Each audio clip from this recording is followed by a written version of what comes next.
For the last part of today's lecture, I'd like to talk about manometers and barometers,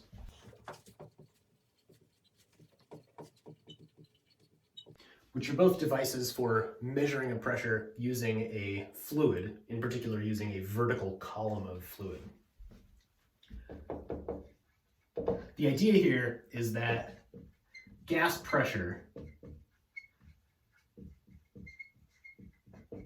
can support a column of liquid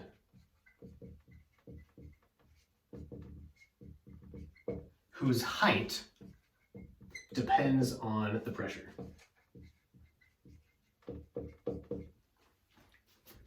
And now that I've written all that, I'm going to erase it and draw a picture. We're going to focus on barometers.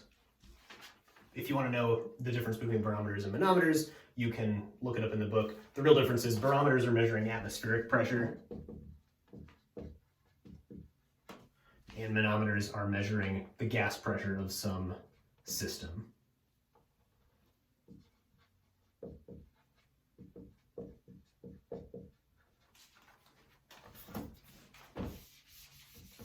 The remainder of this will focus on barometers. Here's a cartoon of a barometer. We have a vertical tube that is closed at the top.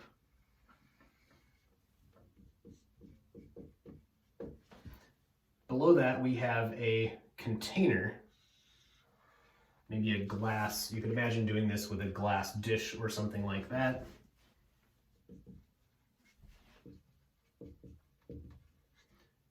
Following some steps that the book says, there's a way to have both this container and the tube filled with liquid.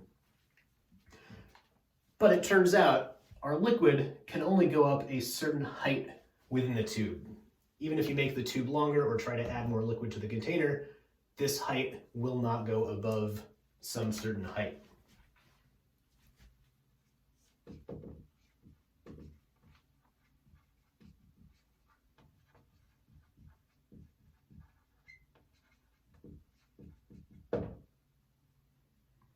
Period, question mark. We'll leave it as a question mark for now. To understand this, let's look at the forces involved.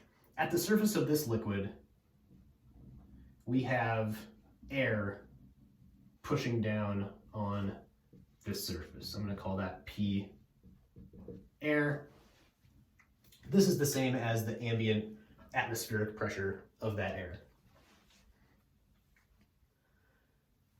Up here in the tube, we have filled the tube with liquid without trapping any air in there, and as we reorient this thing, the water level, or the fluid level, whatever it is, pulls back from the top of the tube. So there's actually no air in here, and we can approximate that as a vacuum. It turns out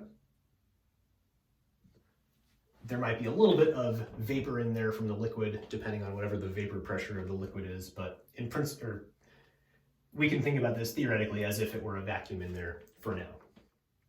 If there is no air above this liquid, then the pressure at the surface of this liquid inside here is easy. That pressure is equal to 0. We can now use our rules about hydrostatic equilibrium, right? The fluid here is not flowing. We can use our rules about hydrostatic equilibrium to write an important equation.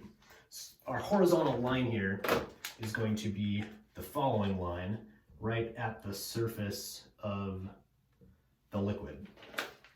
So when we look at different points on this line in the fluid, they all have to be at the same pressure. At this point, I'm just going to pick a point right here. At the point on the surface there, we know what this pressure is. That is our air pressure.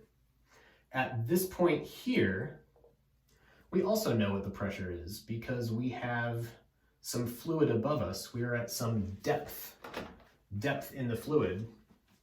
So we'll call this height of the fluid column above this water, or above this fluid level, H.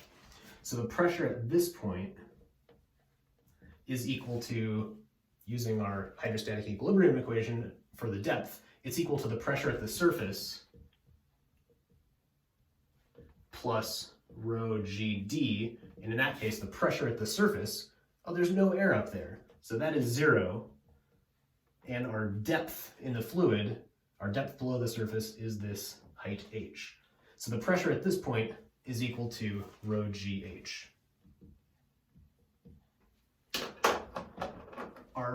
Our rule about horizontal line for hydrostatic equilibrium says that these two pressures have to be the same because the fluid is connected and they both lie on the same horizontal line. This means that our air pressure has to equal rho GH for the fluid in this column.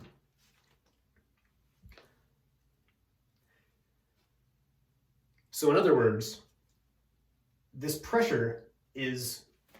air pressure is deciding what the force is, or excuse me, this air pressure is deciding what the pressure is at this point, and this pressure determines how high it can hold up this fluid level.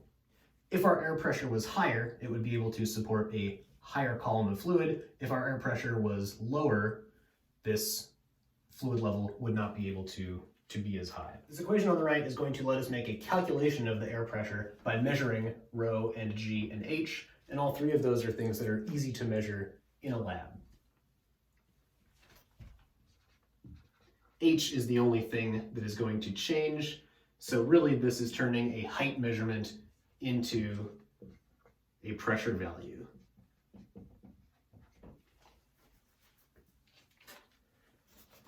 In most barometers, in most common barometers, mercury is the fluid that is used. So for mercury, our density, the density here is the only particular thing about which fluid you choose that matters. Our density is 13,600. So if we have 1 atmosphere of pressure, and let's do this. If we have 1 atmosphere of pressure, that's 101,000 pascals. So that is equal to rho GH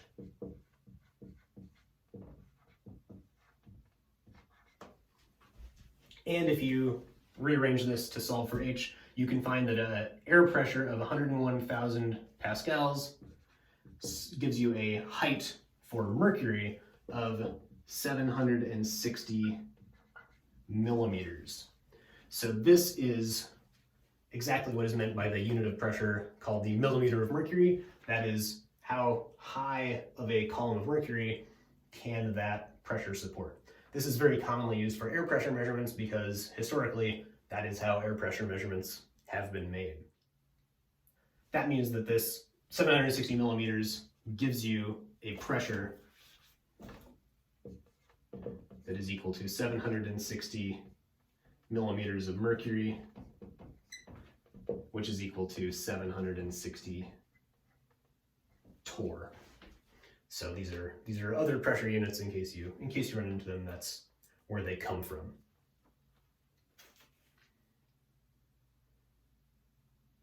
Mercury, it turns out, is a fairly toxic liquid. Why would we want to choose it over something like water? Well, one reason that you'll see in a second doesn't matter as much is that mercury has a low vapor pressure, so that the pressure up here is not going to be very big. For water, if you wanted to make this out of water, water would have a maybe significant amount of vapor up there, and also the amount of vapor up there would vary with temperature, since the vapor pressure of water varies with temperature, so that's something that you might worry about. More importantly though, the reason we use mercury is because the density is high. There are lots of other liquids that we have access to, right? Water, alcohol, oil, things like that. If we do this same calculation for mercury, that using the density of water instead, we see that a water barometer